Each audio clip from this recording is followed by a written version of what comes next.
Hello everybody, I hope you're all doing really well. We're in for a treat in this video because Jeremy and I are going to do a bit of redneck hunting. Yeah, that's right, hunting for photographs. So we have two ATVs, we have a ton of tools just in case we break down. We have a chainsaw. Do we have a generator? Let's leave that one up to you. We might take a generator. We've got the camper on top of the big truck. Yep, this is an environmentally friendly camping trip. Not. No, the reason why we're taking all this stuff is we're going into an area called the Chilcotin, which is in kind of central British Columbia, north central. And the Chilcotin is pretty much a wilderness area, and you definitely don't want to get stuck out there, especially this time of year when there aren't really that many people around. So we're going to be taking ATVs into some areas, hopefully some new areas that haven't been photographed very much. And the reason why we're taking ATVs is because, you know, otherwise you have to hike for a week to get to any area. So that's the plan. It has snowed, so we'll have to wait and see what the conditions are when we get up there, but I'm pretty excited about this trip. I've always wanted to go into the Chilcotin and spend more time there. It's an area that I haven't been to very much at all. So right now we're in Chilliwack, so it's about a 9-hour drive, so it's going to take a while to get up there. But we're almost done. Jeremy's done a great job of packing. I've just been standing watching.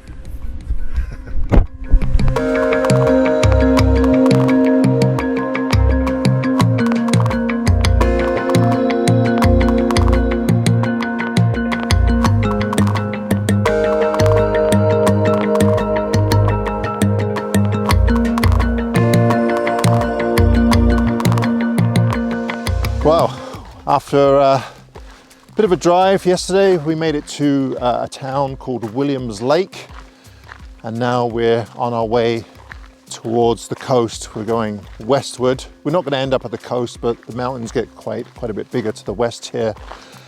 And we're on this dirt road. So the dirt road, it's about 105 kilometers to an area called Chilco Lake, which I have been to once before, probably about 20 years ago, and it is absolutely beautiful in there. But we're just stopping on the way in, and I mean, check these aspen out. They are beautiful. And of course, there's absolutely nobody in this area right now. The colors are still vibrant. So there might be some photographs here. I might have to do some more ICM. I don't know. It's one of those situations where the colors are beautiful, but finding a composition looks like it's going to be even more challenging here than Jasper because it's quite busy, but the colors are beautiful. Right, I'm going to see if I can find a composition, and if I can't, then I'll just go and have a cup of tea. All right, I think I might have found a composition. It's funny, that first image is always, for me anyway, the hardest one to come up with, and then, you know, kind of once you've found something, then you can kind of, well, I find that I get into the mood a little bit better. This is absolutely beautiful. Oh, these grasses here with the, I think it's yarrow, that's all kind of brown, but the sweeping grass is going in different directions is really wonderful. So I'm going to see if I can get a composition of that, but actually what I'm concentrating on are the aspen trees at the back there. There's some that have lost their leaves, and then some that still have yellow, vibrant leaves, and there's a few in there with a little bit of orange in there as well. I have a 70-200 f4 lens on, and I'm racked right out, so I should have grabbed the 2-500. I think I would have liked to have zoomed into some of those areas, but the car's way over there, and, you know, anyway, I'll just make do with what I have. The only thing I don't like about this setup is that you'll notice I have my center column fully extended. Personally, I'm not a huge fan of center columns. I'd rather just have the tripod without a center column go to maximum height of say 70 inches or so. Reason why I'm using this this tripod here is this is a Colorado Tripod Company tripod. I really like the tripod. The thing I don't like is the height. Now this is more of a travel tripod, and I've said this before. So right now I'm just kind of doing with it because they are coming out with a much taller version that I'm eagerly awaiting. So now I'm just using this and the 3-legged thing that I've had. I do have a couple of old Gitzos, which I really quite like. Problem with the Gitzos is that they're the old versions, like both of them are almost 20 years old, and the legs get stuck so easily. And when it's cold out and you get a bit of ice in there, they're just impossible to use. So that's why I'm using these tripods here. So I'm holding off. So I have to be extremely careful with this because racked out at 200 millimeters with a center column up like this, there's a really good chance that it's going to move. So I've locked the mirror up. I have it on a 5-second timer, and so far the images look pretty sharp. So hopefully it'll be okay for now.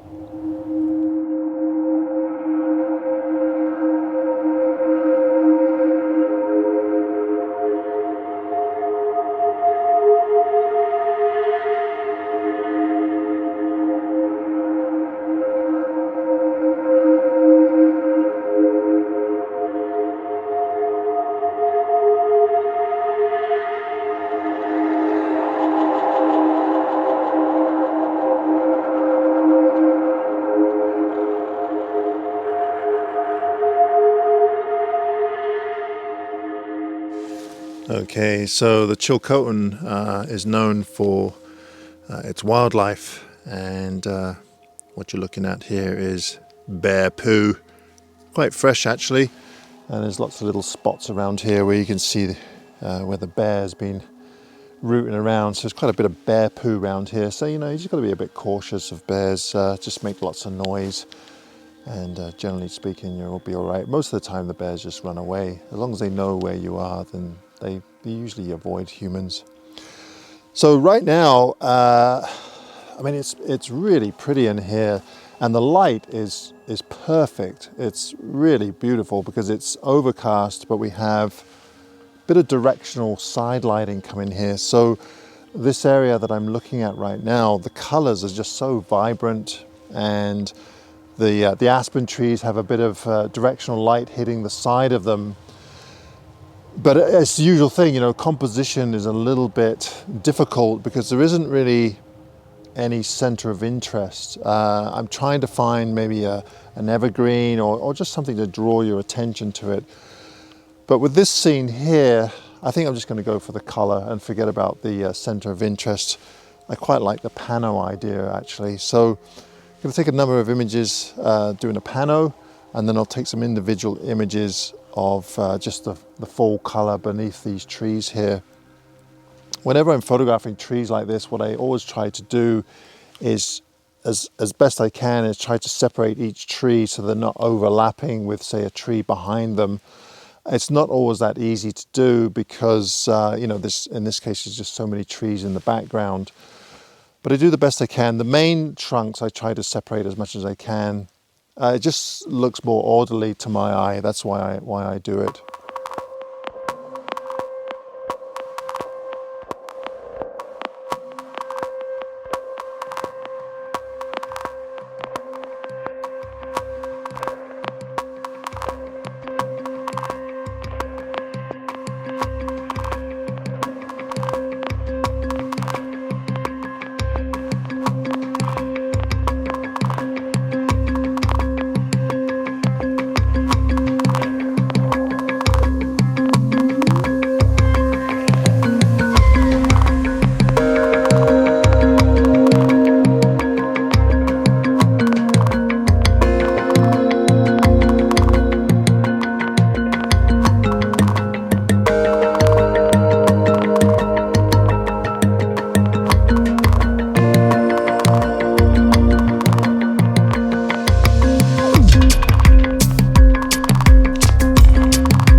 So we come down to the farthest point of the road, and it's Silos Provincial Park, which is right by Chilco Lake, and it's absolutely miserable out here.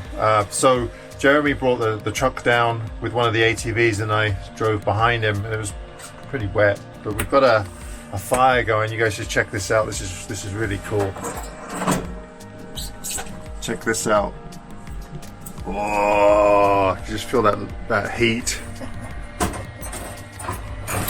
So yeah, it gets really toasty in here really quickly, and of course we have our cheers, our beverages.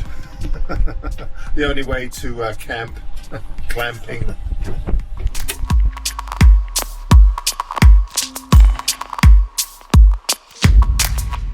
Okay, now I did make a pano, so I'm just going to go over that really quickly with you, what I would do for the processing.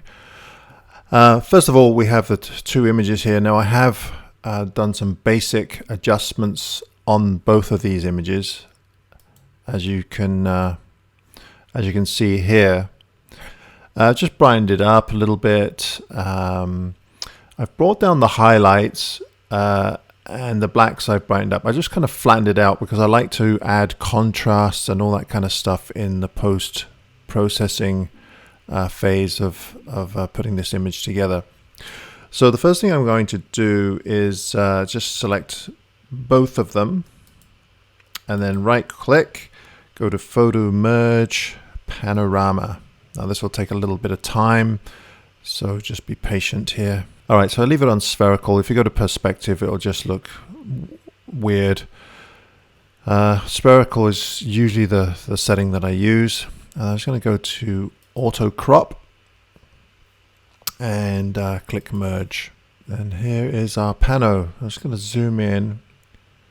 Yeah, it's done a pretty darn good job. I'm always impressed with the pano function in Lightroom. Okay, now I'm going to have to crop this quite a bit because there's a few things in here that I'm not that keen on. And I didn't really notice these when I took the photograph. You'll notice that the trees on the right hand side up to about here look really good. And it's quite even, but we're missing a bunch of trees in here. This looks like it's a bit empty. Would have been great if there were a couple more trees in there.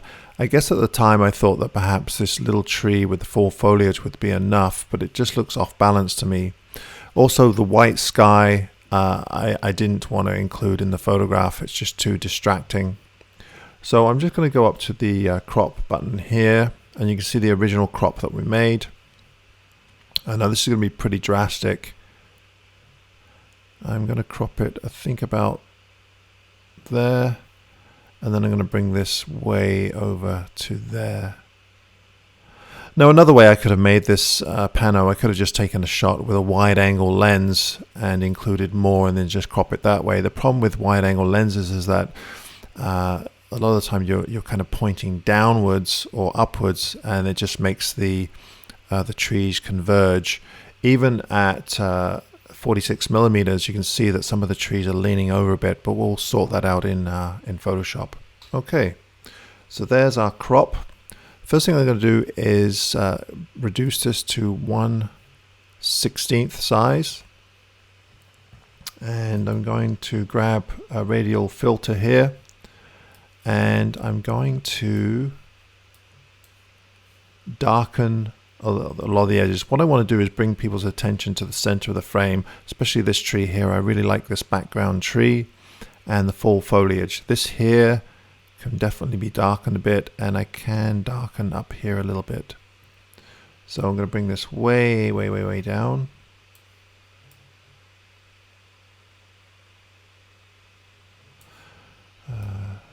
Lessen the feather just a bit. Sometimes I darken it a lot. This all makes sense later on when I start processing this thing in Photoshop. Okay, and then I'm going to grab another one.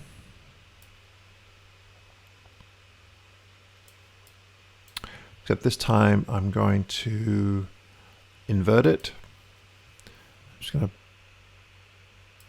fill the frame with the image. And I'm going to bring up the whites quite a bit. Now the thing is, I don't want to blow out my my highlights. You'll see if I zoom in here. Oops. If I zoom in here, I'm starting to blow out the highlights. So bring the whites down just a tad. Bring the exposure up.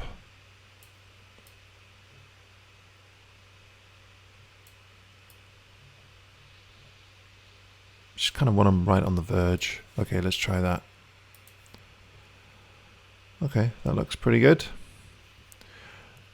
Right, we're done with that, and now I'm going to open this up in Photoshop. Okay, the first thing I want to do is just straighten the trees up just a little bit. You'll notice that these trees on the left are leaning over to the left. The middle one's leaning over the left a little bit as well. These are more or less straight on the right. So let's just go to Select All, and then we'll go to Edit, Transform, and we'll just use Perspective. And perhaps what I'll do is just bring the bottom out and then slide it over. I'm going to go by the middle tree there. That looks pretty good. Go Command D, get rid of the marching ants. And the first adjustment I'm going to make is levels. I always seem to do this. I just adjust the levels a little bit, the whites, the blacks. So you notice we've got a little bit of room in there for the whites. So I'm going to bring that up as far as I can without blowing them out. The blacks are fine, and actually I might flatten them out a little bit. So I'm just going to bring the slider bar in just a little bit here. And you'll notice that it's brightened it up quite a bit. Let's just zoom out. There we go. Okay, the next thing I want to do is just darken the bottom a little bit more, and then maybe some of the shadows. And there's a couple of ways we can do this. We could just freehand it with a TK dodge and burn, or we could do it with luminosity masks. I think in this case I'm just going to use the dodge and burn. So we'll just click on the burn button, and you'll notice that it creates a mask for us. We've already got the paintbrush, it's on black. We just want to make sure that either our flow or opacity are lower. I always use the opacity for whatever reason. It's just something that I've got into the habit of doing. I start off with 10% and then go up from there. So we'll just zoom in. Oops, just zoom in here. Get our brush and then just start painting this in just to make it a bit darker.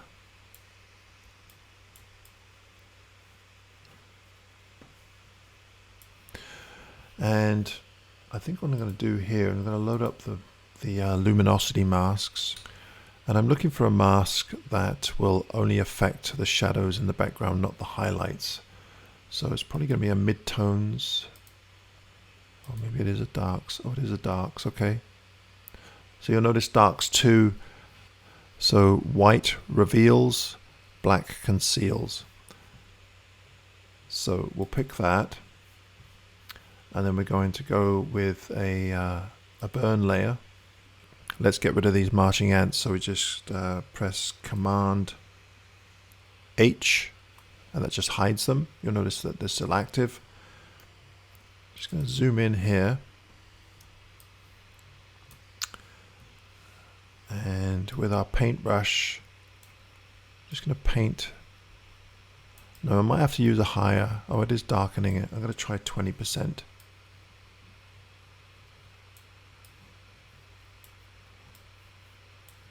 Don't want to do it too much. We want it to look as natural as possible.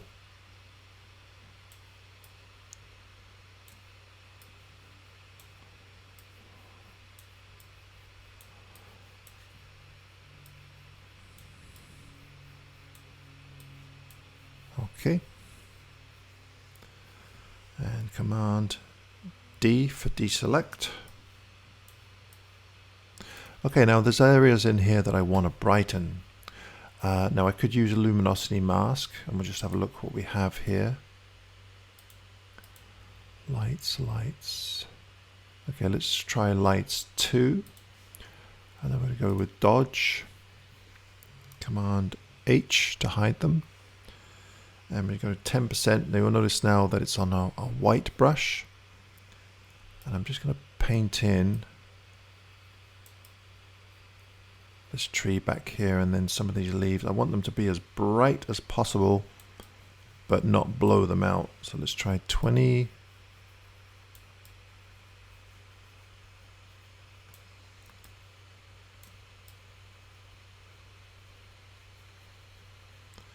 So I'm just sweeping across here, across all the brighter areas, the full foliage in the center there, maybe a little bit in the back. Probably make that smaller so I don't affect the side of the aspen trees there.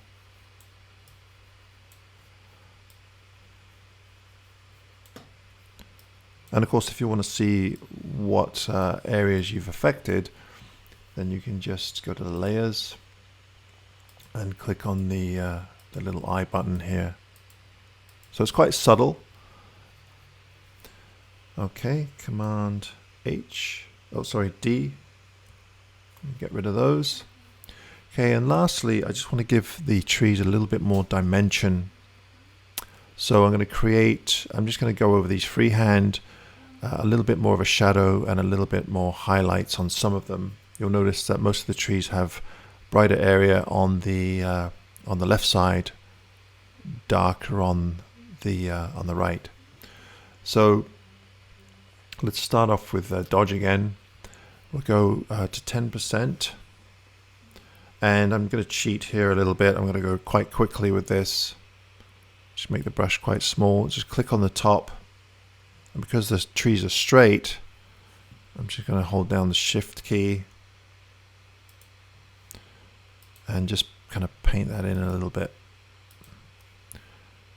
Now it's quite easy to overdo this, so you'll notice that it's brightening up the sides of these aspen here.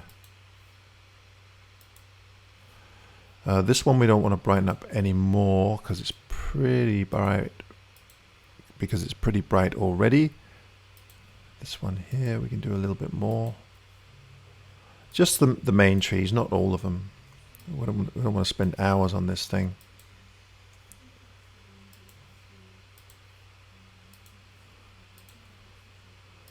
The last tree over to the right here. Alright, and then we're going to do the same with the burn tool. We're just going to darken those shadows just a little bit. So we'll start over at the right here. Now this one's already quite dark, so we won't bother with that one. Shift. Just 2 or 3 times here. You'll notice that this one's more in the middle. It's actually got bright on the left side, on the right side as well. So we won't darken that.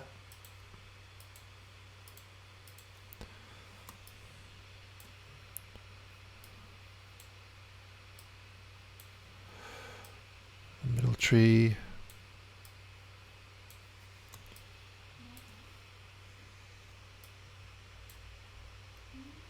Oops. Okay, Shift.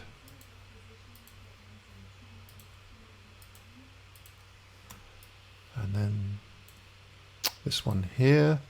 I don't think we brightened that one up. Okay, so dodge. There, let's zoom out. That looks pretty good. I don't really like this bright sky up here, so I'm just going to get rid of that. So we'll just crop that out. More cropping. About there. Okay, I've said this before in previous videos. Loading up all of the luminosity masks is probably not a great idea because it just bogs your computer down. I've pretty much finished with them. I didn't do a lot with them, so I'm just going to clear them all so it doesn't take up too much room. And just going to go through one last step here, and then we're done. And I'm going to create a copy of this. So I'm on a Mac, so it's Shift, Option, Command, and then E. And with this layer, I'm going to just blur this up a little bit. I'm not terribly keen on all the sharp edges, so I'm just going to give it a little bit more of an ethereal look. So what I'll do is add what's called an Orton effect, named after Michael Orton. And the way we do that, we just make a copy of everything. Go up to Filter, Blur, Gaussian Blur.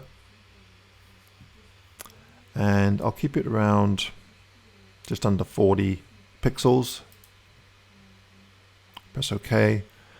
And then I'm just going to bring the opacity down to roughly 17. Like that. And then from there, I just want to add a little bit of brightness and contrast to that layer. So we have brightness and contrast. Now, if I just leave it as it is, you'll notice it affects the whole image. So if you go down to the bottom here, you'll see a little box with an arrow. Just click on that, and now it's only going to affect that layer there. And you just adjust to taste. You can add more contrast or take a little bit away. I don't want it too bright. That looks pretty good. And then I'm going to take those two layers, select them both, Command G, and group them, and then add a mask on them. And then from there, I'm just going to paint out the parts that I don't want the Gaussian blur on. Really, I only want it kind of in the background and perhaps on these background trees. I don't want it on everything. So I just grab a paintbrush, make sure it's black, and I'll just make the opacity around, I don't know, 50%. Just going to make my brush larger here, and I'm just going to paint on that mask, and I'm going to mask out the parts that I don't want the blurriness on. Mostly the foreground.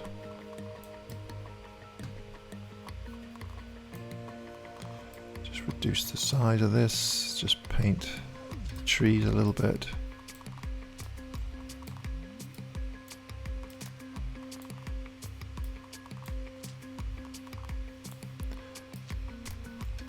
And there we go. And if you click on the mask here, you can see where I have masked out the Gaussian blur. That's Option on a Mac, click. And I think that's pretty much it. It's not a bad image. It's quite busy. I think I prefer the one that isn't the pano, but I just wanted to go over the processing with you, because most of my images I more or less process in the same way, with of course a few variations, but that's more or less what I do to most of my images. Let me know which one you prefer. Do you prefer the pano version, or do you prefer this version?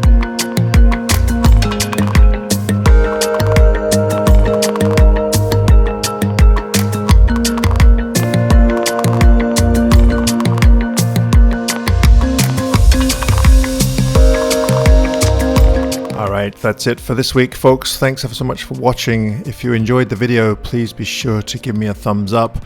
And also, if you enjoyed the processing part of the video in the last half, let me know in the comments if that's something that you would like to see in future videos. I might offer it as part of a subscription base, which I can join when I reach 30,000 subscribers. Let me know in the comments below. Until next week, bye for now.